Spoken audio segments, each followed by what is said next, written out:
आज मीराताई अजून जॉईन झाल्या नाही होत. जय जय रघुवीर समर्थ. दशक दुसरा, समास 10वा, पढत मूर्ख लक्षण, ओवी नंबर 18.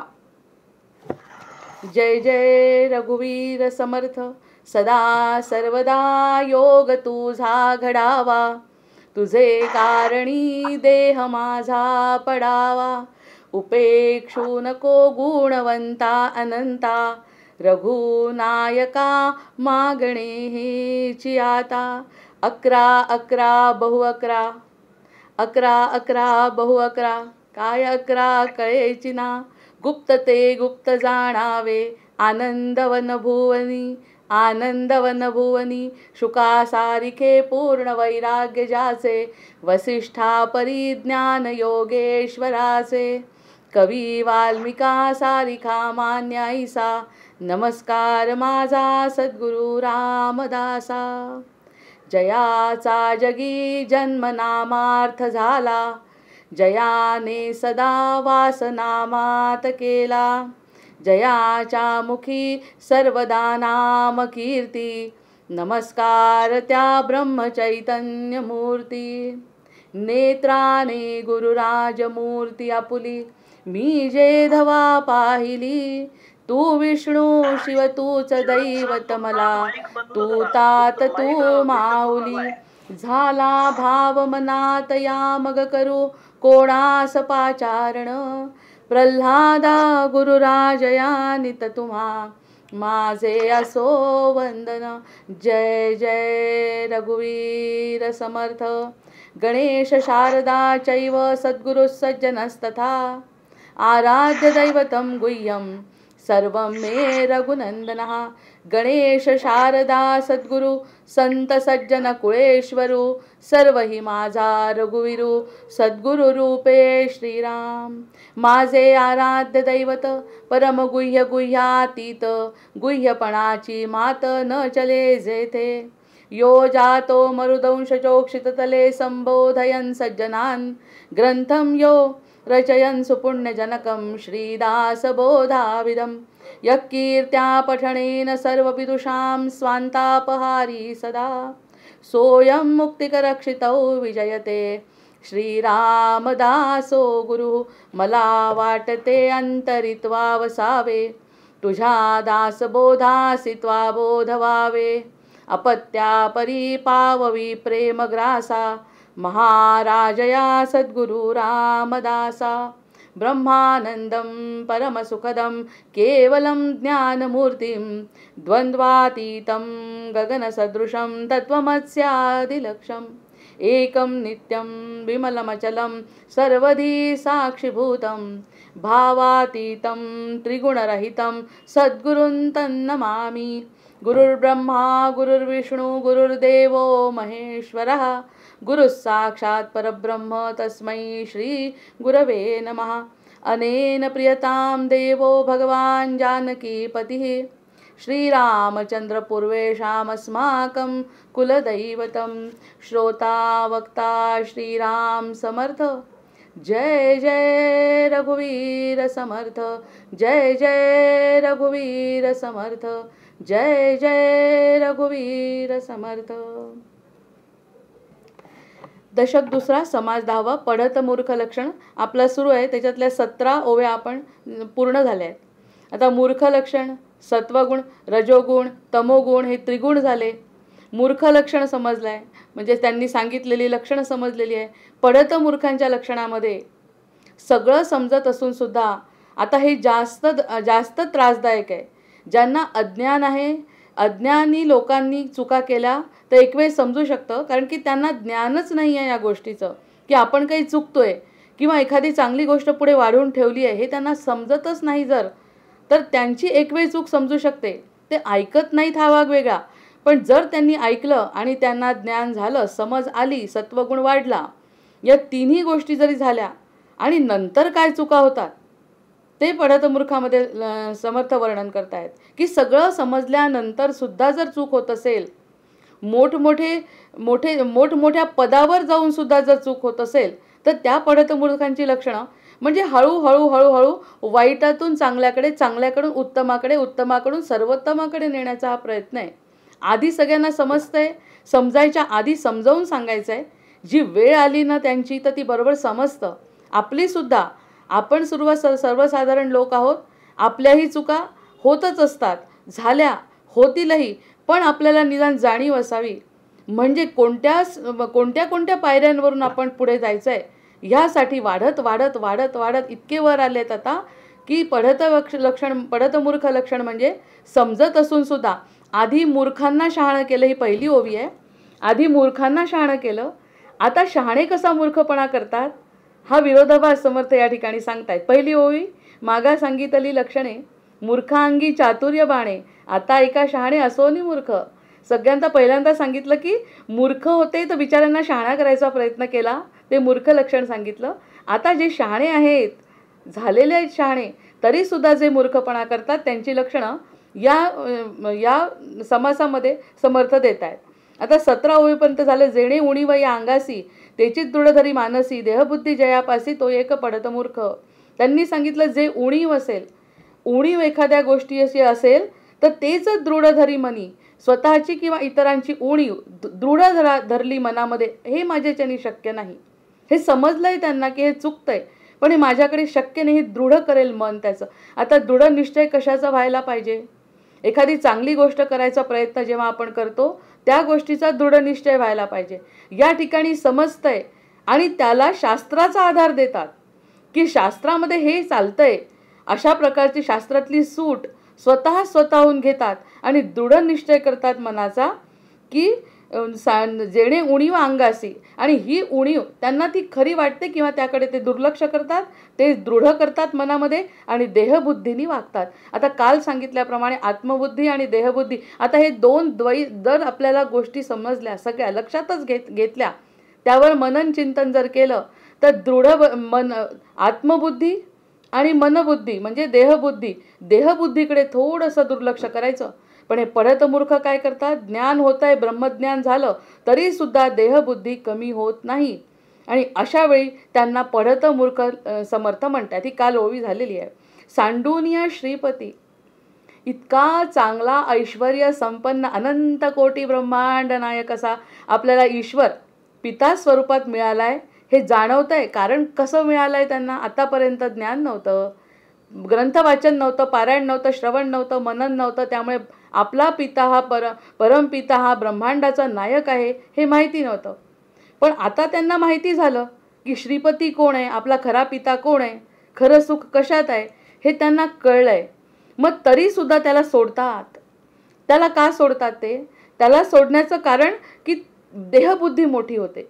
देहबुद्धी मोठी झाल्यानंतर श्रीपती समोर असून सुद्धा श्रीपतीकडे दुर्लक्ष करतो आणि जो नराची स्तुती करतो, एवढा श्रीपती आहे, श्रीपतीपेक्षा नर मोठा आहे का? कितीही मोठा असला, कितीही ज्ञानी असला, कितीही ऐश्वर्य संपन्न असला तरी त्या नराची स्तुती ब्रह्मांड नायकापुढे कमी आहे. त्याची स्तुती करण्याचं काही कारणच नाही जर श्रीपती आपल्यासमोर आहे. काल महाराजांचं जसं उदाहरण सांगितलं की मी कोण? मी कोणीच नाही, माझे महाराज सगळं काही आहेत, आणि महाराज म्हणजे रामरूप आहे. मग राम एकदा सापडल्यानंतर कुणीही त्यापुढे मोठा नाही, हे ज्ञानाने कळलंय, वाचून कळलंय. पण तरी तुला नराची स्तुती करतात. का करतात नराची स्तुती? कारण ते देहबुद्धीत अडकलेले आहे. कुणीही नराची, ते तत्व खरं मरत नाही. आपण म्हणतो महाराज गेले, देह गेला, समर्थ गेले, देह गेला. नाही, या वाङ्मयामध्ये कुठे ना कुठे त्यांचं सतत प्रत्येक अक्षरामध्ये, ओंकारामध्ये, ब्रह्मामध्ये त्यांचं वास्तव्य आहे. मग नराचं जाणं आणि तत्वाचं जाणणं हे खूप महत्त्वाचं आहे. पण हे नराची स्तुती करतात. नराची स्तुती सगुण रूपाची करायची आहे. कुणाची? जे खरंच संत सज्जन आहेत, देवापर्यंत पोचले अशांची. पण हे देहबुद्धीने एखादी गोष्ट आवडली म्हणून जर ती स्तुती करतात तर श्रीपतीला दुर्लक्ष करतात. त्या ठिकाणी श्रीपती आनंदी होऊ शकत नाही. सांडून या श्रीपती जो करी नरस्तुती, का दृष्टी पडल्यांची कीर्ती वर्णितो एक पडत मूर्ख. आता इतकं समजलंय की ऐश्वर्य खोटं आहे. जी लक्ष्मी आहे ऐश्वर्याचं खाण म्हणजे आपली लक्ष्मी, जर लक्ष्मी विष्णूंच्या पायावर लोळण घेते, त्यांचे पाय चेपते, लक्ष्मी विष्णूंचे पाय चेपते, ही साधी गोष्ट आहे का समजण्यासाठी? समजायला जर बघितलं, समजून जर घेतलं, तर ऐश्वर्य विष्णूपुढे फिकं आहे. ऐश्वर्य विष्णूपुढे फिकं आहे, कारण समाधान देणारा विष्णू आहे आणि ऐश्वर्य देणारी लक्ष्मी आहे. मग असं ऐश्वर्य हे माहिती आहे त्याला. या पढतमूर्खाला हे माहिती आहे की ज्ञान त्याला झालंय की लक्ष्मीचं किती, प्रसिद्धीच्या मागे का लागायचं, अहंकार काय करायचा, देहबुद्धी काय, हे सगळं माहिती असून सुद्धा श्रीपतीला सोडून फक्त नराची स्तुती आणि एखाद्या नराजवळ तो संत सज्जन जरी असला तरी त्याचंच कौतुक करत बसणे, हे पढतमूर्खाचं लक्षण आहे. देहाला महत्त्व स्वतःच्याही नाही आणि दुसऱ्यांच्याही नाही. मग इतकं जर स्पष्ट झालं, कौतुकाचं गुणगान करावं. आता याच्यातनं विवेक पुन्हा प्रत्येक वेळी लक्षात घेतला पाहिजे. जे बोलतो त्यातून काय म्हणायचं हे लक्षात घ्यायला पाहिजे. शब्दशः अर्थापेक्षा सुबोध असं वाक्य असलं पाहिजे ते, की याचा अर्थ नराची स्तुती करू नये का, करावी. महाराजांची उपासना केली की नाही, सगुण रूपामध्ये महाराजांची उपासना केली, रामाची उपासना केली, करतात. ती सगुण उपासना करत असताना नराची, देहाची उपासना नाही, तर त्या तत्वाची उपासना आहे. आता सुद्धा आपण जे काही बोलतोय ते एकमेकांच्या तत्वाशी बोलतोय हे जर गृहीत धरलं तर हे तत्व मरणारं नाही. नैनम छिंदंती शस्त्राणी नैनम दहती पावकः, कशानेच मरणारं तत्व नाही हे आपल्या अंगात आहे. हे माहिती असल्यावर एखाद्या शरीराची, एखाद्या देहाची, एखाद्या देहाच्या प्रसिद्धीची, एखाद्या देहाच्या बुद्धीची स्तुती करणं श्रीपतीला सोडण्यासारखं आहे. कारण बुद्धिदाता श्रीपती आहे. बुद्धी देणारा, ऐश्वर्य देणारा महालक्ष्मी जर विष्णूचे पाय चेपते, इतका मोठं गहन अर्थ या ठिकाणी आहे की कुठेही थांबायचं नाही आहे. मध्ये एखादी गोष्ट दिसली, जसं आता रामायणामध्ये जर आपण विचार केला तर एक एक राक्षस मारत जातात. प्रत्येक राक्षसीण हे एकेका विकाराचं लक्षण आहे. एक राक्षसीणीचा वध करणं म्हणजे एकेका विकाराचा वध करणं आहे आणि शेवटी रावणाचा वध आहे. म्हणजे इतके वध करत करत करत तिथे कुठेही अडकला नाही. शूर्पणखेनी म्हटलंय तरीही अडकला नाही. एकपत्नी व्रत आहे. हे सगळे काही साधे गोष्ट आहेत काय सगळ्या समजण्यासारख्या, की या सगळ्या चरित्रातून हे समजायला पाहिजे, कितीही अडचण आली, कितीही प्रलोभन आलं तरी त्या ठिकाणी नराची स्तुती होते का आपली, हे लक्षात घ्यायला पाहिजे. मग नरामध्ये कधी कधी खूप मोठे गुण दिसतात, पण ते गुणांचं कौतुक व्हावं, नराचं नाही. सिकंदरही गेला, इतका सगळा मोठा सिकंदर ज्याला म्हणतात ते सुद्धा जर गेले तर त्या लोकांची देहस्वरूपांनी स्तुती करणे चुकीचं आहे. आणि जर तो करत असेल, त्यात जर रमला असेल, खरंच आता या दृष्टीने जर एखाद्या वेळेस बघितलं, इकडे तिकडे जेव्हा आपण इकडे तिकडे बघतो आणि एकमेकांचं जे गुणगान करतात खोटं, त्याच्यात समजतं की हे कुठे अडकलेले आहेत लोक. कौतुकामध्ये अडकले आहेत की प्रसिद्धीमध्ये अडकले आहेत, मानामध्ये अडकले आहेत की ऐश्वर्यामध्ये अडकले आहेत. कुठे ना कुठे हा अहंकार येत असतो. हा अहंकार कामाचा नाही, तो पढत मूर्ख आहे आणि याला तर जास्त त्रास आहे. समजत असून सुद्धा जर तो मनावर नियंत्रण ठेवू शकत नसेल तर तो फक्त पढत मूर्ख आहे. नंतर वर्णी स्त्रियांचे अवयव, आता छोट्या छोट्या गोष्टी समर्थांनी सांगितल्या आहे बघा. आजन्म ब्रह्मचारी, नुसतं तीर्थाटन केले आहेत लोकांची, त्यांनी फक्त लोकांना दुरून बघितलंय असा व्यक्ती म्हणतोय की स्त्रियांमध्ये रमायचं नाही आहे जास्त, नरामध्येच नाही रमायचं आहे जास्त, नरदेहालाच महत्त्व नाही आहे, स्वतःच्याही नाही आणि इतरांच्याही नाही. पण जर स्त्रियांमध्ये जर लक्ष घातलं, स्त्रियांचं वर्णन करणं ते कितीही खरं असलं, कितीही चांगलं असलं तरी वर्णन करण्याचं कारण नाही. जो करत असेल तो पढत मूर्ख आहे. नाना नाटके हावभाव करायचे वेगवेगळे, विसरे जो मानव तो एक पढत मूर्ख. मानवता जो विसरत असेल तो पढत मूर्ख आहे. म्हणजे सगळ्या गोष्टी एका बाजूला आणि माणुसकी, भक्ती, प्रेम एका बाजूला. ह्या पारड्याचा जर विचार केला तर ह्या पारड्यामध्ये फक्त प्रेम आणि भक्तीच राहू शकते, बाकीच्या कोणत्याही गोष्टींना थारा नाही. जे मूळ तत्व आहे ते फक्त समजायला पाहिजे. द्वैत कुठे, लक्ष्मी आणि विष्णू हे द्वैत आहे आणि अद्वैत कोणतं, एकटा विष्णू आहे की ज्याच्यामध्ये लक्ष्मी पूर्ण समर्पित झालेली आहे. या एका व्यतिरिक्त, अद्वैत सिद्धांताव्यतिरिक्त जगामध्ये काहीच नाही. ती लक्ष्मी आणि विष्णू, तसंच जीव आणि शिव यांचं मिलन, याच्या व्यतिरिक्त तिसरं जगात नाही. जे काही तिसरं दिसतंय ती माया आहे. बरं, हे त्याला समजलंय कारण त्यांनी पठण केलंय, तो शिकलेला आहे, त्यामुळे त्याला हे सगळं माहिती आहे. पण त्याला ते वळत जर नसेल तर तो पढत मूर्ख आहे. नंतर भरो न वैभवाचे भरी, तेच आता सांगितलं, त्यांनी रिपीट केलंय पुन्हा की वैभव ज्या ठिकाणी असेल त्या ठिकाणी पुन्हा त्याच्याकडे लक्ष. जीव मात्र असं तुच्छ करी, वैभवाकडे लक्ष. 1,00,000 रुपये देत आहेत तर काही बोलायचं, कोणत्याही प्रकारची तडजोड करायची आणि जीवाचं नुकसान झालं तरी चालेल. आता हे जे डॉक्टर आपण बघतो, डॉक्टरांचं कर्तव्य काय आहे की त्या ठिकाणी जीवाचा मरणाचा प्रश्न आहे, या ठिकाणी सुद्धा ते वैभवाचा विचार करतात, पैशाचा विचार करतात. मग असं केल्यानंतर जीवाभावाचं, मग जीवमात्राला तुच्छ लेखलं त्यांनी. उलट एखादा असेल गरीब, पण त्यांनी जर एखाद्या गायीची आणि एखाद्या प्राणीमात्राची सेवा केली तर तो मूर्ख नाही, तो भक्त आहे. त्यांनी वाचन केलं नसेल, तो शिकलेला नसेल, तरीसुद्धा जर त्यांनी असं काही, हा अतिशय मोठा महत्त्वाचा फरक आपल्याला इथे समजायला पाहिजे. भरोन वैभवाचे भरी जीवमात्रास तुच्छ करी पाषांड मत थावरी. पाषांड मत म्हणजे या ठिकाणी शास्त्रविरुद्ध मत.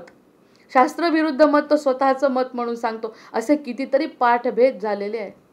दासबोध वाचत असताना सुद्धा आपण आपले स्वतःचे शब्द टाकणं योग्य नाही. वाचत असताना दासबोध जेव्हा वाचतो तेव्हा जी भाषा त्यांनी लिहिली आहे त्याच भाषेत वाचल्या गेलं पाहिजे. मग त्या भाषांड मत थावरी त्या ठिकाणी स्वतः शास्त्रविरुद्ध मत मांडतो आणि इतरांना काहीच कळत नसल्यामुळे त्याला वाटतं आपल्याला सगळं ज्ञान आहे आणि तो शास्त्रविरुद्ध मत मांडतो. तो पढत मूर्ख आहे, कारण त्याला जाणणारा वरती बसलेला आहे, त्याला त्याच्या कर्माची फळं मिळणार आहे. तो पढत मूर्ख असल्यामुळे त्याला जे फळ मिळायला पाहिजे ते मिळत नाही. जे फळ मिळायला पाहिजे ज्ञानाचं ते मिळत नाही, कारण ज्ञानसुद्धा भक्तीशिवाय अपूर्ण आहे. ज्ञानशिवाय भक्तीशिवाय अपूर्ण आहे. त्यामुळे पढत मूर्खाचा समास सगळ्यात चांगला समास आहे की ज्या ठिकाणी समज आल्यानंतर सुद्धा माणूस घसरतो, स्वतःच्या बुद्धीचं नियंत्रण होत नाही, स्वतःची बुद्धीच आपल्याला मोठी वाटते. ज्ञान असून सुद्धा तर हे अतिशय कठीण कार्य आहे. म्हणजे इथून हा समाज कसा कठीण होत गेले आहेत. कारण साधी एखादी गोष्ट आता एखाद्याला 1, 2, 3, 4 शिकवतात शाळेमध्ये तर ते शिकणं सोपं आहे, पण त्याची बेरीज वजाबाकी, मग त्याचं उत्तर, त्याचे ठोकताळे करून पाहणं त्या मुलाला किती कठीण जातं. कारण नुसतं 1, 2, 3, 4 आकडे शिकवणं, अ आ इ ई शिकवणं आणि त्यानंतर त्याचे शब्द करायचे, शब्दाचे वाक्य करायचे, वाक्याचा अर्थ सांगायचा आणि एवढं सांगितल्यानंतर अर्थातून काय निघतंय बिटवीन द लाईन्स अर्थ सांगायचा, या सगळ्या कठीण समस्या आहेत. मग दासबोध जसा समजावून घ्यायचा असेल तर या ठिकाणी अशा चढत्या पायरीने विचार करायला पाहिजे. इथेही नाही थांबायचं, तिथेही नाही थांबायचं. थांबायचं कुठे? आत्माराम वाचून. शेवटी कुठे थांबायचं आहे? काही दुसऱ्यांशी घेणं देणं नाही. फक्त स्वतःमध्ये बदल झाला, स्वतःमधला आत्मा ओळखला, स्वतःला आनंद मिळाला आणि स्वतःला आनंद तेवढं हृदय इतकं शांत असतं की दुसऱ्यांना उपकार केल्यावर खरंच आपलं हृदय शांत होतं. हा खरा शोध लागतो. मग तिथे थांबायचं आहे, तोपर्यंत या पायऱ्या चढतच राहाव्या. केव्हा आपली चूक होईल सांगता येत नाही. म्हणून पुन्हा समर्थ आणि हे सल्लात्मक न बोलता आत्मपरीक्षणात्मक बोलते आहे. आपल्यामध्येच हा बदल व्हायला पाहिजे, कुठेही थांबता कामा नये. व्युत्पन्न आणि वितरागी विद्वान आहे, त्याच्यानंतर बहुश्रुत आहे. आता विद्वान आहेच तो, ज्या अर्थी तो शिकलाय, पढत म्हटलाय ना त्याला, त्याच्यामुळे शिकलेला आहे. व्युत्पन्न आणि वितरागी तो शिकलेला आहे. ब्रह्मज्ञानी आणि महायोगी, बापरे इथपर्यंत गेले समर्थ. ते म्हणतात ब्रह्मज्ञानी आहे. आता ब्रह्मज्ञानाजवळ काय नसेल? ब्रह्मज्ञान झाल्यावर आणखी काय व्हायला पाहिजे? म्हणजे ब्रह्मज्ञान हे अंतिम ज्ञान आहे, ज्ञानाचा टप्पा. वेद पाठ आहेत, 4 वेद पाठ आहेत. अर्थातच ब्रह्मज्ञान झालं. महायोगी, योगी पण नाही, महायोगी. इथे संत सज्जन म्हणजे सज्जन कुठे राहिलेत आता? महायोग्यापर्यंत गेले समर्थ. काय म्हणतात? व्युत्पन्न आणि वितरागी, बहुश्रुत आहे, विद्वान आहे, ब्रह्मज्ञानी आहे, महायोगी आहे. पण 3ऱ्या ओळीमध्ये सांगतात जर त्यांनी भविष्य सांगायला सुरुवात केली, कारण हे सगळं झाल्यानंतर त्याला ती सिद्धी प्राप्त होते. हे सगळं त्याला समजायला लागतं की आपलं काय इतरांचं काय, ते भविष्य, कारण त्यांचं ज्ञान आहे, त्याला भविष्याचं ज्ञान, तो ग्रंथ त्यांनी वाचलाय, त्याचं ज्ञान झालंय. तर तो जर भविष्य सांगायला लागला, आता भविष्य सांगू नये हा अर्थ नाही. ज्यांनी भविष्य सांगण्यासाठीच आपलं अध्ययन केलं आहे, ज्यांनी त्यासाठी स्वतःची उदरनिर्वाह ठरवला आहे, त्यांनी सांगायलाच पाहिजे. कार्य तेच आहे. पुजाऱ्यांनी पूजा करायलाच पाहिजे. पुजारी कशासाठी ठेवला आहे? की त्यांनी घरी यायचं, पूजा करायची, सत्यनारायणाची पूजा करायची, हे त्यांचं कार्य आहे. पण आत्मकल्याण ज्यांचा हेतू आहे त्यांनी भविष्य सांगू नये. असा अतिशय छोटासा फरक या ठिकाणी सांगितला आहे. म्हणजे भविष्य सांगणं हे खालचं झालं. कारण काय करायचं, राम जसा ठेवेल तसं राहायचं आहे स्वतः आणि इतरांना हाच सल्ला द्यायला पाहिजे जर ब्रह्मज्ञान असेल तर. जर समजा महाराजांकडे आपण गेलो आणि त्यांना सांगितलं की आम्हाला हा त्रास आहे, ते म्हणते, नुसते हसतात. ते म्हणतात याच्यावरती माझा पर्याय नाही, मी स्वतः त्याच्यावरती उपाय करू शकलो नाही माझ्यासाठी, तर तुमच्यासाठी काय बदल? पण तुमचं अंतिम कल्याण करण्याचं ध्येय मी निश्चित केलं आहे, तुम्ही त्यासाठी प्रयत्न करा. म्हणजे भविष्य वगैरे काय त्याच्या मनाने अगदीच थोतांड आहे. जे काही यायचं ते भविष्य सांगून काय आणि न सांगून काय, जे घडायचं ते भविष्यकार थांबवतात थोडी. थांबवू कोणीच शकत नाही, भगवंत स्वतः थांबवू नाही शकले. मग हे सगळं स्वतः भगवंत सोबत असताना सुद्धा सगळे स्वतःला भगवंतांनाच त्रास झाला आहे. तर इतरांचा तर प्रश्नच नाही. त्यांचं आयुष्य रामांचं बघायचं, कृष्णांचं बघायचं, सगळ्यांचे आयुष्य जर बघितले तर भविष्य जाणून घेणारे असतील तर ह्या गोष्टीला अर्थ नाही. म्हणजे भविष्य हा खालचा दर्जा झाला. त्यामुळे जर तो भविष्य सांगत असेल ब्रह्मज्ञान असून जर त्यांनी त्याचा नको तिथे उपयोग केला, भविष्य सांगायला लागला, तर तो पढत मूर्ख. किती म्हणजे किती आत्मपरीक्षण करायला पाहिजे प्रत्येकाने ह्या गोष्टीवरती, असा हा ग्रंथ आहे. नंतर व्युत्पन्न श्रवण होता अभ्यंतरी गुणदोषाची चालना करी. आता श्रवण होता अभ्यंतरी आणि गुणदोषाची चालना करी परभूषणे मत्सरी तो एक पढत मूर्ख. आता सगळं ज्ञान झालं. ज्ञान झाल्यानंतर तो असा विचार करतो, चांगल्या वाईटाचा विचार करतो, गुणदोषांचा विचार करतो आणि परभूषणे मत्सरी. आणि बघ बाकीच्यांच्या बाबतीत मत्सर करायला लागतो की माझ्याजवळ एवढं ज्ञान असून मला एवढी प्रसिद्धी नाही. काय वाटेल ते विचार आपल्या मनामध्ये येऊ शकतात की आपल्या मनाने त्यांची प्रसिद्धी नाही. प्रत्येकजण वेगळा आहे. प्रत्येकाच्या ठिकाणी ना चांगलं साहित्य दिसतं. आता जेव्हा एखाद्या आपण मठामध्ये जातो त्याच्या इतक्या सुंदर सुंदर ओव्या लिहिलेल्या असतात की त्या ओव्यांवर खरंच एक दिवसाचं निरूपण होईल. त्या जर ओव्या बघितल्या, त्यांचे जे लिखाण बघितलं तर पूर्ण दासबोध जणू काही त्याच्यात उतरवलं आहे असं दिसतं. ते अगदी सगळ्याचं सार काढून लिहितात. त्याच्यात मत्सर करतो तो. अरे ज्याचं त्याचं भवितव्य वेगळं आहे. जो तो मागची पुण्याई घेऊन आलेला आहे तो पुढे का जातो याची पण कारणं असतात. तो किती पुढे जाईल हे सुद्धा सांगता येत नाही. कोणत्या वेळी तो खाली पडेल हे सांगता येत नाही. का बरोबरी करायची. आणि तो खूप वरही गेला तरी त्याच्याशी आपला काहीही संबंध नाही. हे ज्ञानांनी समजायला नको. आपण जिथे आहोत ते योग्य आहोत. आपल्यामध्ये फरक व्हायला पाहिजे. असं जर करत असेल तर मत्सर न करणारा पाहिजे. पण हा मत्सर करतो परभूषण, इतरांना भूषण. मी एवढाच अभ्यास करून त्यांचा जास्त फायदा होतोय असं जेव्हा जाणवतं तेव्हा त्याला पढत मूर्ख म्हणतात. खूप बारीक बारीक गोष्टी आहेत बरं.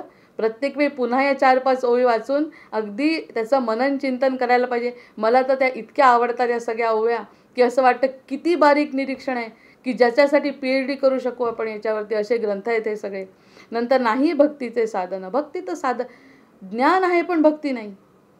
आता तो याचं उदाहरण जेव्हा उद्धवाचं जेव्हा उदाहरण देतात त्याच्याजवळ भक्ती ज्ञान खूप आहे. पण याच्यात एकच फरक आहे, त्याची तुलना कोणाशी होऊ शकत नाही. कारण कृष्ण आणि उद्धव हे एकच रूप आहेत. उगीच ते दिसतात दोन, प्रत्यक्षात ते एकच आहेत. पण तरीही त्याच्याजवळ भक्तीचं कमी होतं. मग भक्ती कमी असल्यावर भगवंतांनी त्यांना गोपींकडे पाठवलंच ना शेवटी. ज्ञानाचा सागर म्हणजे याची दुसरी परछाई म्हणजे त्याची सावली म्हणायला पाहिजे कृष्णांची सावली. तरीसुद्धा त्याला पाठवलंय कुणाकडे, गोपींकडे, की तू भक्ती. आणि तिथे गेल्यानंतर त्याला जे जाणवलं, त्याला जो भक्तिभाव निर्माण झाला तेव्हा त्याला ज्ञान फिकं वाटायला लागलं. तोपर्यंत ज्ञानाचा अभिमानच होतो. ज्ञान खरं म्हणजे असं आहे ना की तो अभिमान करायला भाग पडतो. कारण इतरांजवळ जी गोष्ट नाही ती आपल्याजवळ आहे आणि जे अतिशय उत्तम आहे कुणाच जवळ नाही आहे. एक वेळ पैशाचा अभिमान होणार नाही कारण की तो कुणाजवळही असू शकतो, मिळवला तर मिळू शकतो. पण ज्ञान हा बुद्धीच्या द्वारे मिळत आहे ना. मग बुद्धी माझी मी त्याच्यासाठी एवढी खर्च केलेली आहे. बुद्धी जर त्याच्यासाठी मी खर्च केली आहे, माझा वेळ त्याच्यासाठी घालवला आहे आणि मी एवढं सगळं केल्यानंतर एक मिनिट ज्याचा काय चाललंय आणि त्याची जर भक्ती नसेल, मग भक्ती नसेल तर त्या ज्ञानाचा उपयोग शून्य आहे.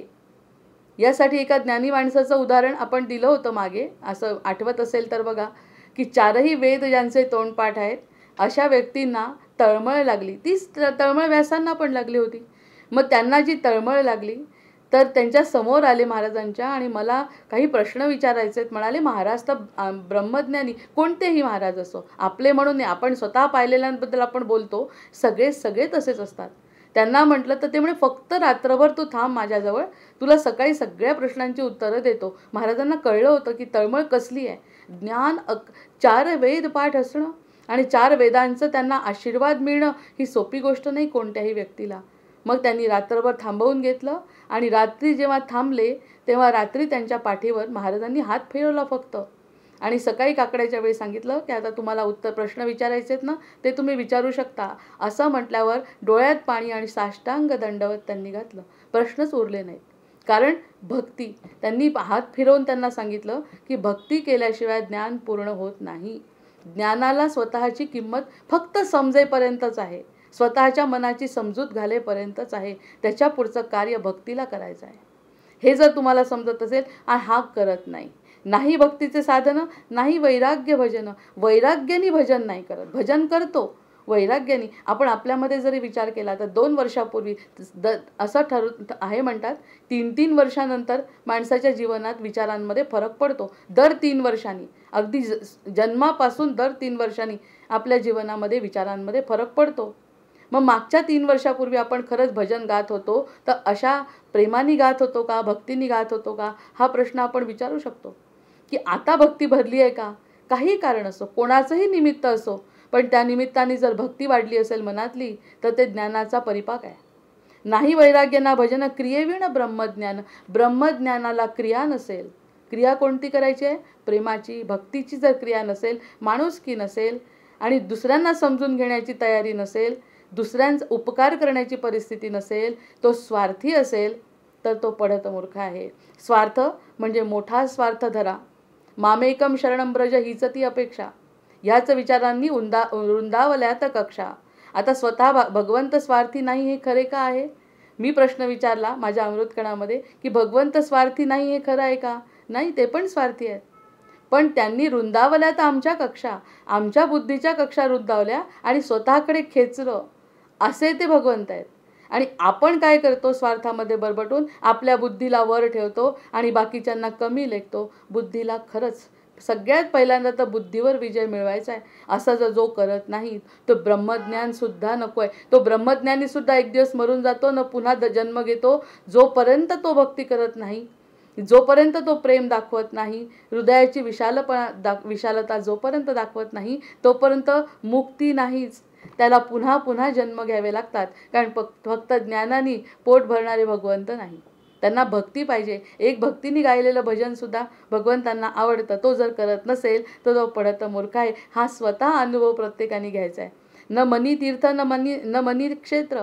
तीर्थ मानत नाही, क्षेत्र मानत नाही. का मानत नाही, कारण की स्वतःला ज्ञान आहे. मला माझा स्वतःचा अभिमान आहे, याच्यात अर्थ नाही. हे चुकलं.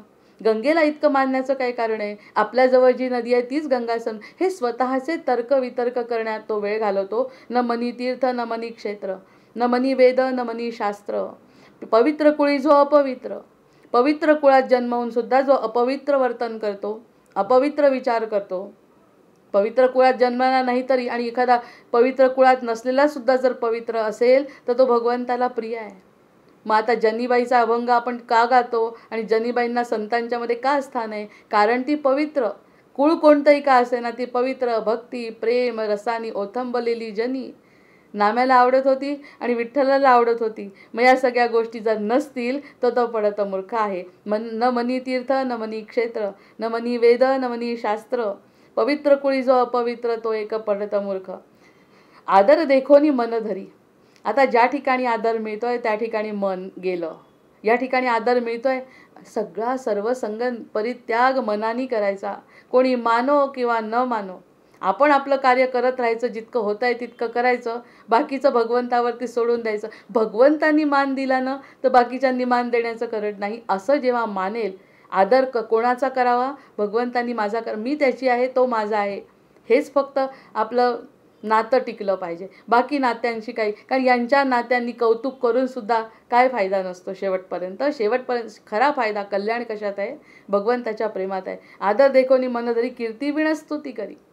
कीर्ती नाही तरी पण स्तुती, सवेची निंदी अनादरी, तो एक पढत मूर्ख. प्रपंचविषयी सादर. जो प्रपंचविषयी आहे सादर, परमार्थी ज्याचा अनादर. अरे ज्ञान झालं आणि प्रपंचातच रमला. खरंच पाहते, आता बोललं तर थोडंसं खटकेल, प्रपंच करतात हे लोक. सगळा ज्ञानाच्या आधाराने प्रपंच करतात. तेवढ्यापुरतं मिळवणं प्रपंच करावा नेटका समर्थ स्वतः म्हणतायत. प्रत्येक वेळी विवेकाची गोष्ट लक्षात घ्यायची. किंवा आपल्या रामायणातली लक्ष्मण रेषा, रामायणातली लक्ष्मण रेषा सगळ्यात मोठी आहे. प्रत्येक वेळी ती लक्ष्मण रेषा आली पाहिजे. पंचविषयी सादर, परमार्थी ज्याचा अनादर. परमार्थ मनात नाही, ज्ञान असून सुद्धा आपला संसार करतोय. जाणपणे घे आधार, तो एक पडतो. जाणून आधार घेतो, चुकतंय, हृदयाला पटत नाही तर तो आधार घेऊन इतरांना पटवतो की माझं कसं खरंय. कितीही वेळा समजवलं त्यांना, काही नाही, झोपलेल्या लोकांना जागं करणं शक्य नाही. समर्थ म्हणतात ते पढत मूर्ख आहे. यथार्थ सांडू न वचन, जो रक्षू न बोले मन. मन राखण्याचं, कोणाचं तरी मन राखायचं आहे. आता एखादा मंत्री येणार आहे, संत्री येणार आहे, तर त्याचं मन राखण्यासाठी नवीनच ओव्या तयार करायच्या, त्यांच्या समाधानासाठी काही बोलायचं, तो पढत मूर्ख आहे. ज्ञानाचा फायदा असा घेतला तर मग तो पढत मूर्ख आहे. यथार्थ सांडून वचन, जर रक्षू न बोले मन. रक्षू न म्हणजे इतरांचं मन बघून त्याप्रमाणे आपलं वचन करतो, ज्याचे जिणे पराधेनं. मग अशा लोकांना पराधेनं स्वयंसिद्ध असावं. स्वयमेव मृगेंद्रता हे वचन आहे व शास्त्राचं. स्वतःला पटतं आहे, स्वतःचं ज्ञान आहे, स्वतःसाठी जगा आणि स्वतःला पटलं तरच करा. आणि जर तो तसं करत नसेल, अर्थात पुन्हा दुसरा भाग आहे, तुसडेपणाने कोणाशी वागायचं नाही आहे. सगळ्यांशी चांगलं वागताना स्वतःचं काहीतरी अस्तित्व जपलं पाहिजे. कोणत्याही प्रकारची तडजोड करायची नाही आहे. कशासाठी? की तुम्ही चांगलं म्हणावं, तुम्ही आदर द्यावा, तुम्ही मान द्यावा, म्हणून कोणत्याही प्रकारची तडजोड जो करतो तो पढत मूर्ख आहे. आणि अशी कितीतरी उदाहरणं आपण बघतो. पढत मूर्ख तर जास्त दिसतात, समज असलेले. सोंग संपादी वरेवरी, वरती सोंग आहे की मला सगळं समजतं आहे, मी खूप संत सज्जन आहे, मला कशाचा लोभ नाही, हे सोंग आहे. मग सोंग करणारे लोक ओळखायला येतात. मग ऑरा त्यांचा वाढत नाही. त्यांना जर आजकाल तर एक तंत्र निघालंय की जो शांत, पवित्र आणि सत्वगुणी असेल तर त्याचा एक वेगळ्या प्रकारचा फोटो काढला तर त्याचा ऑरा दिसतो, प्रभा त्याची स्पष्ट दिसते. हे विज्ञानाने सिद्ध केलं आहे. ह्या लोकांची असूच शकत नाही. कितीही वरून 1 लाखाचा मेकअप केला त्या लोकांनी, एवढ्या सभा गाजवल्या, तरी एकही प्रकारचं प्रभेचं किरण त्यांच्या डोक्यापासून निघणार नाही. सोंग उपाधी वरीवरी, करू नये तेची करी. जे करायला नको तेच करेल. मार्ग चुकवून भरे भरी, तो एक पढत मूर्ख. मी कोणाला म्हणते हे समजत असेल. आजकालच्या कथाकारांच्या बाबतीत, शाळांच्या बाबतीत, शिक्षकांच्या बाबतीत हे सगळं लागू आहे. हे सगळे ज्या ठिकाणी आपल्याला संस्कार मिळायला पाहिजे, हे कलियुगाचा महिमा आहे. यात कोणी काही करू शकत नाही. पण आपण काय करायचं हे तर आपण ठरवू शकतो. यासाठी हा सद्ग्रंथ हातात पडला आहे. कारण असे लोक क्षणोक्षणी गल्लोगल्ली दिसत आहेत. मग याचा उपयोग करायचा. ते सगळे पढत मूर्ख आहे असं समजायचं. आपण आपलं कल्याण साधायचं आणि आपल्याकडून जितक्यांचं कल्याण होता येईल तेवढं करण्याचा अगदी मनापासून समर्थ कृपेने प्रयत्न करायचा. समर्थ कृपा केव्हा होते? जेव्हा संपूर्ण समाधान मिळतं तेव्हा. नंतर रात्रंदिवस करी श्रवण, न संडी आपले अवगुण. 2 ओव्या एकत्र आहेत की रात्रंदिवस करी श्रवण. रात्रंदिवस श्रवण करतो, ऐकतो, तरीही कोणत्याही प्रकारचा गुणांमध्ये फरक नाही. बापरे, गुणांमध्ये फरक नाही झाला तर ऐकायचा काय? नुसता वेळ वाया घालवणं आहे. कान आपले एवढे ऐकून सुद्धा या कानाने ऐकायचं, दुसऱ्या कानाने सोडून द्यायचं, काय उपयोग आहे? मग हे सगळं आपण कशासाठी करतो? एक तरी ओवी अनुभवी, माऊली म्हणतात, एक तरी ओवीचा अनुभव घ्या, इति गोड आहे. आणि मग तुम्हाला अमृताचा अनुभव येईल. अमृताचा अनुभव येण्यासाठी एक तरी अनुभवा. एवढं सगळं सांगून, एवढं ज्ञानेश्वरी वाचून तो अवगुण सोडत नाही, आपले अवगुण सोडत नाही. स्वहित आपले आपण नेणे, तो एक पढत. आपलं हित काय आहे ते त्याला आता हा नेणे हा शब्द आधी आहे बरं. स्वहित आपले आपण नेणे, तो एक पढत मूर्ख. आता हे जे स्वहित त्याला समजत नाही तो पढत मूर्ख आहे.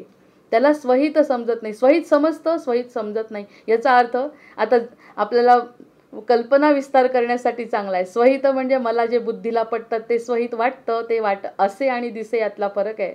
बुद्धीला जे वाटतं ते खरं नाही, हृदयाला जे वाटतं ते खरं आहे.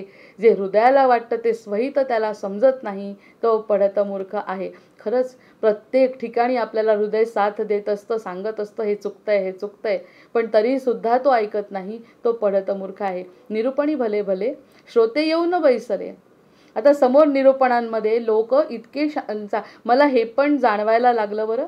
जेव्हा जेव्हा आपण एखाद्या गोष्टीत रस घेतो त्या ठिकाणी आपल्याला दिसायला लागतं की श्रोते समोरचे, आपण बोलतोय ह्या ठिकाणी बोलतोय म्हणजे समोरचे श्रोते खरंच इतके मोठे असतात, इतके मोठे, त्यांची साधना कितीतरी जास्त असते, असे श्रोते येऊन बसलेले असतात.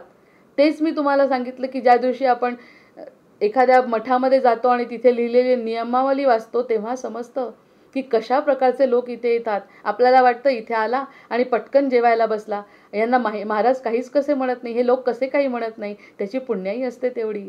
त्याला जी सेवा मिळाली असते ती ते सेवा करत असतो, आपल्याला कल्पना नसते. त्यामुळे समोर बसलेला किंवा जो बोलतोय कोणीही कुणाच्याच बद्दल आपण काही सांगू शकत नाही. कोण कोणत्या पात्रतेचा आहे याबद्दल कोणी सांगू शकत नाही. हे त्याला समजत नाही, कारण ज्ञान आहे स्वतःच्या बुद्धीच्या भरोशावर. तो म्हणतो श्रोते येऊन बसले श्रुद्धे लक्षुनी बोले, आणि त्याला क्षुद्र समजून बोल. तुम्ही हे करा. खरंच खूप महाराजांचे प्रयोजन मी ऐकते ना, हे करा ते करा ते करा, इतके सल्ले देतात की ऐकवत नाहीत कानांना. अगदी ऐकवत नाही कानांना, इतके सल्ले देतात. कारण इतके सल्ले देण्याचंही सामर्थ्य तुमच्यात नाही, कारण समोरचा काय सामर्थ्यवान आहे हे तुम्हाला माहिती नाही. मग हे सगळं ज्याला समजत नाही, म्हणजे विवेक ज्याचा जागृत नाही, त्याने प्रत्येक वेळी सरळ याचा एकच अर्थ आहे की प्रत्येक गोष्ट आपल्याजवळ कितीही असलं तरी नम्रपणे घ्यावी आणि सद्गुरूंना समर्पित करावी. सद्गुरूंची इच्छा असेल तरच त्या गोष्टी घडतील, नाहीतर त्या एक पानही सद्गुरूंच्या सत्तेशिवाय हालत नाही. हे त्याला पटलं पाहिजे ना. माहिती आहे त्याला ज्ञानामध्ये, पण पटत ज्याला नाही तो एक पडत मूर्ख. या ओळीवर स्वतःचं चिंतन आपल्याला आणखी वेगळ्या पद्धतीने प्रत्येकाला करता येईल. मी एक फक्त आता जे मला वाटलं ते सांगितलं. प्रत्येक जण या गोष्टीवरती स्वतःचा विचार करून मनन चिंतन करून त्याप्रमाणे आचरणसुद्धा करेल आणि भगवंताची कृपा होईल. शिष्य झाला अनाधिकारी. आता एखादा शिष्य जो असतो अनाधिकारी असतो, आपली अवज्ञा करतो, पुन्हा त्याची आशा धरी. म्हणजे प्रत्येक वेळी तडजोड करायलाच तो तयार असतो. तडजोड करायची नाही. एकदा गेलाय ना, मग त्याला क्षमा ही गोष्ट वेगळी आहे, नंतरची. पुन्हा तो मधला मुद्दा आहे. पण पुन्हा त्याच्यासाठी मागे वाट बघणे, तो पडत मूर्ख आहे. होत असता श्रवण देहास आले उणेपण. आता श्रवण करता करता जर काही उणेपण आलं देहाला, क्रोधे करी चिणचिण. किती लोक मी बघितलेत असे की जे याला बसतात, पूजेला बसतात, इतके चिडतात, फेकून मारतात, मुलांवर चिडतात आणि करतात काय? पूजा करतात. मला पूजेमध्ये शांतता पाहिजे. हो, बरोबर आहे, अगदी पाहिजे. पण समोरचं लेकरू जर रडत असेल तर त्यावेळी चिडचिड करणं योग्य आहे? देहाला आली कमी काहीतरी, देहामध्ये काहीतरी प्रश्न आला तर ते चिडचिड करतात. मग ही चिडचिड तर कोणाला मान्यच नाही आहे. जर सद्भक्त असेल, भक्तांच्या जर आपण या मार्गात असू तर चिडणे योग्य नाही. काहीही प्रसंग येवो, पण चिडणे योग्य नाही. आता याचा एक छोटासा अनुभव मी स्वतःसुद्धा घेतला. आम्ही 20,000 रुपयाचा कार्यक्रम त्यावेळी 5-7 वर्षापूर्वी 20,000 रुपयाचा कार्यक्रम ठेवला. समर्थांची कृपा सांगते फक्त याच्यात. 20,000 रुपयांचा कार्यक्रमामध्ये सही वगैरे झाली. आम्ही दोघी, आणि नावासकट त्या माझ्या मैत्रिणीशी बोलू पण शकतो आपण यावरती. आणि तिथे आमचा कार्यक्रम ठरला आणि आम्ही वेळेत पोहोचूच शकलो नाही. म्हणजे इतके मोठे पैसे येणार आहे आणि त्या मुलीला इतकं जाणवलं की माझ्या भरोशावर एवढे मोठे पैसे मिळणार होते. निरूपणच होतं आणि गाणं होतं. या सगळ्यासाठी पैसे येणार होते. हो, येणारच होते. मी तिला, आणि जेव्हा आम्ही तिथे ती त्यांची क्रूज निघून गेली, आम्ही पोचूच शकलो नाही त्या क्रूजवर. इतका छान कार्यक्रम होता, नाही पोचू शकलो. त्या क्षणी मनामध्ये एक क्षण असं वाटलं किती मोठी चूक झाली आहे आपल्याकडून. दुसऱ्या क्षणी सावरलं. असं वाटतं हे झालंय ना, होऊन गेलंय ना, आपण मुद्दाम केलं नाही किंवा मुद्दामही केलंय, चुकलंय, तरीसुद्धा ते होऊन गेलंय ना. मग त्याला आता आपण काय करू शकणार आहे? ती बोट पुन्हा येणार नाही आपल्यासाठी. ती रडायला लागली. तिला समजावून सांगितलं. ती म्हणाली या क्षणी तू माझी झाली, कारण की मला इतकं वाईट वाटत होतं त्या क्षणी. माझे पैसे गेले. पैसे तसेही आता भरून येणार नाही. मान गेला, सन्मान गेला, पण जे जायचं ते गेलं. म्हटलं आता आपण मुद्दाम काही केलं नाही. ही जी शांतता मनामध्ये येते ती समर्थ कृपेने येते. दोघी रडत बसलो असतो तर काय झालं असतं? पैसाही नाही आणि चिंता वाढली असती. त्यानंतर मैत्री आणखी घट्ट झाली. कारण असं दुसऱ्या वेळी मला जर गरज पडेल तर दुसरं कोणी सांभाळून घेईल. पण शांतता हा अतिशय महत्त्वाचा घटक. चिडचिड म्हणजे देहाच्या बाबतीत ही जी घडली चूक, घडायला नको. पुन्हा हा दुसरा विचार, घडायला नको ही गोष्ट खरी आहे, पण घडल्यानंतर काय करू शकतो? जी गोष्ट आपल्या हातात नसते ती सुद्धा तर गोष्ट आपल्या समोर कधी कधी घडते. क्रोध करायचाच नाही, चिंता करायचीच नाही. याचा अर्थ पूर्णपणे त्याचं ऐकायचं असं पण नाही. पण असं करत असताना अनुभव घ्यायचे. शांत राहिल्याने जितके प्रश्न लवकर सुटतात तितके रडले तर एक वेळ रडलं तर चालतं, पण क्रोध समर्थांना मान्य नाही. रडणं साहजिक आहे, रडण्यावर नियंत्रण नाही, पण क्रोध नाही करायचा आहे. होत असता श्रवण देहास आले उणेपण, क्रोधे करी चिणचिण. तो एक पडत मूर्ख. आणि मग आपल्याला मूर्ख नाही म्हटलं याचं एकदा तरी मला जाणवलं की एक तरी मला प्रसंगी शांत राहता आलं. पैसे गेले, आज नाही उद्या भरून निघतील, हा मनात विचार ताबडतोब एका मिनिटात आला. ही समर्थ कृपा आहे. आणि त्यानंतर 3 कार्यक्रमांची आम्हाला बोलवणी आली. असं झालंय, चुकलंय. मग ते झालं नसतं तरीही मी शांत होती. झाल्यानंतर तर अत्यानंदाला पारावार म्हणून म्हणतो, संकटातून बाहेर पडल्यावर येते ती प्रचिती असते. संकट आल्यावर येतो तो अनुभव आणि संकटातून पार होतो तेव्हा ती प्रचिती. ते धैर्य दाखवलं ना तर त्या धैर्याच्या ठिकाणी भगवंत असतो आणि तो आपल्याला त्याच्यापेक्षा कितीतरी पट जास्त असा आपल्याला काहीतरी विशेष देत असतो. पैशाच्या रूपात तर मी कधी मोजतच नाही. नंतर होत असता श्रवण देहास आले उणे, पण क्रोधे करी चिणचिण तो एक पडत मूर्ख. भरोन वैभवाचे भरी सद्गुरूची उपेक्षा करी. या ठिकाणी तर पाणी चालले डोळ्यात टचकन, की एवढं वैभव आहे आपल्याजवळ, कुणाच्या कृपेने आहे? ते सद्गुरूंच्या कृपेने आहे. पण सद्गुरूची उपेक्षा करी. गुरुपरंपरा चोरी तो एक पडत मूर्ख. गुरुपरंपरा चोरणारे लोक सुद्धा आहेत, की यांच्या नावानी जे गुरु नाराज असतात त्यांच्या नावानी दुसरीकडे जाऊन त्यांच्या नावानी आपलं स्वतःचा आश्रम उघडतात. ते पढत मूर्ख आहेत. गुरूंचं परंपरा असल्याशिवाय कोणताही आश्रम चालवणे योग्य नाही. म्हणून आधी गुरुपरंपरा वाचतात. कोणताही वक्ता श्रोता असेल तर आधी परंपरा वाचतात. त्या परंपरेनुसार पुढे जातात. कारण परंपरा म्हणजेच सद्गुरूंची कृपा असल्याशिवाय आपण कोणतीही गोष्ट सुरू करायची नाही. आणि जो सुरू करतो तो पढत मूर्ख असतो. आणि आपल्याला जर इच्छा असेल ना मनापासून, सद्गुरू घरी येऊन आशीर्वाद देतात. मग याचा आशीर्वाद घेतल्याशिवाय पुढे जात नाही. आणि जो जातो तो पढत मूर्ख आहे. ज्ञान बोलो न कधी स्वार्थ. आता तोच पुन्हा उजळणी झाली आहे, की ज्ञान बोलतोय तोंडानी आणि स्वार्थ करतो. कृपणा ऐसा साची अर्थ, अर्थासाठी लावी परमार्थ तो एक पडत मूर्ख. अर्थासाठी माझा अर्थ काढतोय परमार्थासारखा, आणि अर्थ म्हणजे पैसा, पैशासाठी परमार्थ करी, दोन्ही अर्थाने घेऊ शकतो तो पडत मूर्ख. वर्तल्या विण शिकवी. शिकवायला काय लागतंय? सगळ्यांना बोलणं अतिशय सोपं आहे, करणं कठीण आहे. जो करत नाही पण शिकवायचा प्रयत्न करतो, असे पण उदाहरणं खूप आहेत. स्वतः काहीही बदल करत नाही, इतरांनी बदल करावा अशी अपेक्षा. सासू सुनांमध्ये सुद्धा हेच घडतं. आपण बदलायचं नाही आणि सुनेनी बदलायचं. सुनेला वाटतं की सासून हे सतत संसारामध्ये सुद्धा तेच आहे, परमार्थामध्ये सुद्धा तेच आहे. ज्ञान वर्तल्या विण शिकवी, ब्रह्मज्ञान लावणी व लावी, पराधीन गोसावी तो एक पडत मूर्ख. पराधीन आहे तो. त्याला किती समर्थांना वाईट वाटत असेल की ज्ञान असून सुद्धा तो आता पुन्हा पुन्हा खाली जातोय, तर तो पडत मूर्ख म्हणतात त्याला. भक्तिमार्ग अवघा मोडे, आपणामध्ये उपंधर पडे. अस्ताव्यस्त आपल्यामध्ये अस्ताव्यस्त पडलेला असतो. ऐसे कर्मी पवाडे तो एक पडत मूर्ख. जो आपल्या स्वतःमध्ये अस्ताव्यस्त पडलेला असतो तो त्याला कोणत्याही प्रकारची शिस्त नसते. आणि शिस्त जी लावतो तो स्वतःला लावतो फक्त. तो परंपरेने ऐकत नाही, गुरूंचं ऐकत नाही, सज्जनांचं ऐकत नाही. तो पडत मूर्ख आहे. हे असं करत असतील, पडत मूर्ख सुद्धा असं करत असावेत. आणि काही लोक तर आपण असे बघतो सुद्धा. म्हणून तर समर्थांनी हा समास लिहिलाय. असं वागू नये. जे वागत असतील ते पडत मूर्ख. प्रपंच गेला हातीचा आणि लेश नाही परमार्थाचा. प्रपंच हातचा गेलाय, कारण ज्ञान मिळवायच्या मागे लागला. तर खरं ज्ञान मिळवत असताना प्रपंच असार आहे, प्रपंच असार आहे, प्रपंच असार आहे असं करत राहिला. कारण ज्ञान मिळवायची पहिली पायरी आहे प्रपंच नको. ज्ञान मार्गाला लागल्याबरोबर प्रपंच खोटा असं म्हणतात. हे पण अर्धवट ज्ञान आहे. का खोटा आहे? जे भगवंतांनी दिलंय ते तर करणं भाग आहे. त्यांना अर्जुनाला जर बाण लावायला लावले, आपल्या लोकांवरती बाण मारायला लावले, इतके सगळे आपले लोक समोर बसले आणि तुला मारायला सांगतायत भगवंत, मग कोण म्हणताय की असार आहे? त्याच्यातून तुमचं स्वतःची वृत्ती बाजूला करा असं भगवंत म्हणतात आहे. असार सार हा प्रश्न भगवंताचा आहे, आपला नाही. भक्तिमार्ग अवघामुळे प्रपंच गेला हातीचा. त्यामुळे प्रपंच जातो हातीचा.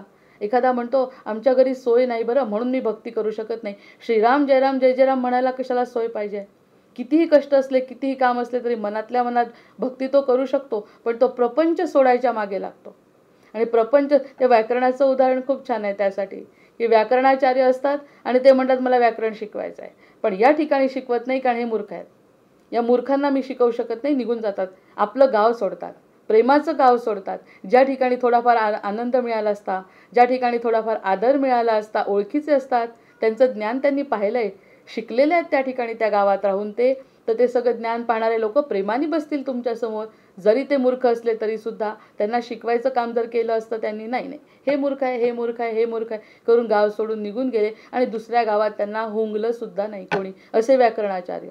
तसं संसार नाही, संसार नाही, संसार नाही करायचं, संसार सुटून जातो हातचा. कारण त्या ठिकाणी जेव्हा त्या संसाराला गरज असते त्यावेळी हे आपलं अंग काढून घेतात. मग त्यामुळे संसार हातचा सुटतो. एकही मुलगा विचारत नाही, सून विचारणार नाही आणि आपले शिष्य सुद्धा विचारणार नाही. गुरुपरंपरेतले जर असं केलं, संसार न करता शिष्याला मान दिला नाही तर हातचा संसार सुटतो. प्रपंच गेला हातीचा, लेश नाही परमार्थाचा. मग परमार्थाचा इकडे लेश नाहीच आहे, कारण की भक्ती नाहीच आहे. दोन्हीकडून गेला ना, वरून पडला खाली आणि खजुरावर अडकला असं झालं. तर प्रपंच गेला हातीचा, लेश नाही परमार्थाचा. द्वेषी देवा ब्राह्मणाचा, तो एक पडत मूर्ख. द्वेष करतो देवाचा आणि ब्राह्मणाचा. अरे ज्ञान मिळवून देशाचा, ते श्याम मानव नाहीत का, ते स्वतः ज्ञानीच असणार आहेत, ज्ञान भरपूर असणार आहे त्यांच्याजवळ, पण ते कसे द्वेष करतात. कोणत्याही का धर्माचे असेल, पण आम्ही दुसऱ्या धर्माचा द्वेष करतो का. आमचा धर्म सनातन धर्म अतिशय उत्तम असून, इतके सनातनाचे आपल्याला मिळत असून आपण द्वेष करतो लोकांचा. त्यांच्याजवळ काही नसून आपल्या धर्माचा द्वेष करतात. ह्यासारखा मूर्ख नाही. ज्ञानाचा काय फायदा आहे. नंतर त्यागाया आता शांत, आता अतिशय शांतपणे समर्थ म्हणतात, त्यागावया अवगुण. हा जो पडत मूर्ख जो लक्षण आहे ते तुम्हाला त्यागायचं आहे. म्हणून त्यागावया अवगुण, बोलिले पडत मूर्खाचे लक्षण. पडत मूर्खांची लक्षणं सांगितली म्हणजे समजतील असा या ठिकाणी तुम्ही अडू शकता. तुमचं चांगली चालली आहे साधना, पण कोणत्या ठिकाणी तुम्ही अडू शकता हे मला तुम्हाला सांगायचं होतं. म्हणून म्हणून हे पडत मूर्खाची लक्षणं मी तुम्हाला सांगितली. विचक्षणे न्यून पूर्ण क्षमा केले पाहिजे. पूर्ण ऐकायचं आणि क्षमा करायची. क्षमा केली पाहिजे. कशासाठी. इतका बोललो, इतका तुम्हाला सल्ला दिला, त्याबद्दल आपले स्वतःला क्षमा करायची. चुका झाल्या त्या क्षमा करायच्या आणि पडत मूर्ख व्हायचं नाही. आणि समर्थ म्हणतात, माझं ऐकून घ्या, त्यागावा तुम्ही या एका सदहेतुनी, शुद्ध हेतूनी फक्त हा पडत मूर्खाचा समास मी लिहिला आहे. त्यानंतर किती ज्ञानी आहेत ते, हे जे ज्ञान त्यांनी दासबोधामध्ये दिलं ते वेदांचं ज्ञान आहे. वेदांचं ज्ञान समर्थ पुढे सांगतायत, पण तरी कमीपणा घेऊन सांगतात की तुमच्यामध्ये चांगलेपणा व्हावा, तुम्ही माझे भक्त व्हावे, तुमचं कल्याण व्हावं, म्हणून मी पडत मूर्खाची लक्षणं सांगितली आहे. आणि ती सांगितल्यामुळे क्षमा आणि त्या सगळ्या प्रकारांनी वागावं तुम्ही आणि तुमचं कल्याण व्हावं, हा एकच आणि एकच माझा हेतू आहे. परममूर्खा माझी मूर्ख, जो संसारी मानी सुख. जो संसारामध्ये, आता तरी तुम्ही संसारात सुख आहे असं मानू नका, संसार करू नका असं नाही. संसारात सुख तुम्हाला शाश्वत सुख मिळणार नाही, हा अद्वैत सिद्धांत आहे. की परममूर्खा माझी मूर्ख, जो संसारी मानी सुख. या संसार दुःख ऐसे दुःख आणिक नाही. आता त्याचं काय दुःख आहे ते समर्थ आता पुढच्या समासात सांगतायत. ते दुःख आपल्याला सुख वाटत होतं. ते जे पुढच्या समासामध्ये दुःख सांगतायत ते अगदी सुख वाटत होतं स्वतःलाही आणि इतरांचं सुद्धा. तर तेची पुढे निरूपण. कोणतं दुःख आहे ते मी तुम्हाला सांगतो. जन्मदुःखाचे कारण. जन्मदुःखाचं काय कारण आहे ते तुम्हाला सांगतो. गर्भवास हा दारुण. गर्भवास जो आहे तो अतिशय कठीण यातना असतात पुढे निरोपीला. आणि तोची पुढे निरूपण. जन्मदुःखाचे लक्षण. गर्भवास हा दारुण, पुढे निरोपीला श्रीराम. पुढे मी गर्भवासाचं काय दुःख असतं ते सांगतो. म्हणजे गर्भवास टाळावा यासाठी प्रयत्न करा. पुढच्या जन्मी तुम्ही पुन्हा जन्माला येऊ नका, ह्या जन्माचा उपयोग करा, नरदेहाचं सार्थक करा आणि पुढच्या जन्माला न येऊ देण्याची तयारी करा. ते तुम्हाला सांगण्यासाठी ते म्हणतात आहे की गर्भवास हा दारुण, पुढे निरोपीला श्रीराम. नंतर या ठिकाणी इति श्री दासबोधे गुरुशिष्य संवादे पडत मूर्ख लक्षण नाम समास दशक दुसरा समाप्त. दशक तिसरा समास पहिला. जन्मदुःख निरूपण. जन्मदुःखाचा अंकुर मी 2 ओव्यामध्ये घेते आहे फक्त, कारण नवीन समास उद्या सुरू करते.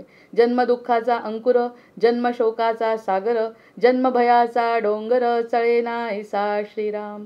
जन्मकर्माची आटणी, जन्मपातकाची खाणी, जन्मकाळाची जाचणी नीच नवी श्रीराम. जन्मकुविद्येचे फळ, जन्मलोभाचे कमळ, जन्मभ्रांतीचे पळळ ज्ञानहीन श्रीराम. जन्मजीवासी बंधन, जन्ममृत्यासी कारण, जन्म हेची अकारण गथा गोवी श्रीराम. जय जय रघुवीर समर्थ. जय जय रघुवीर समर्थ. जय जय रघुवीर समर्थ. मीराताई,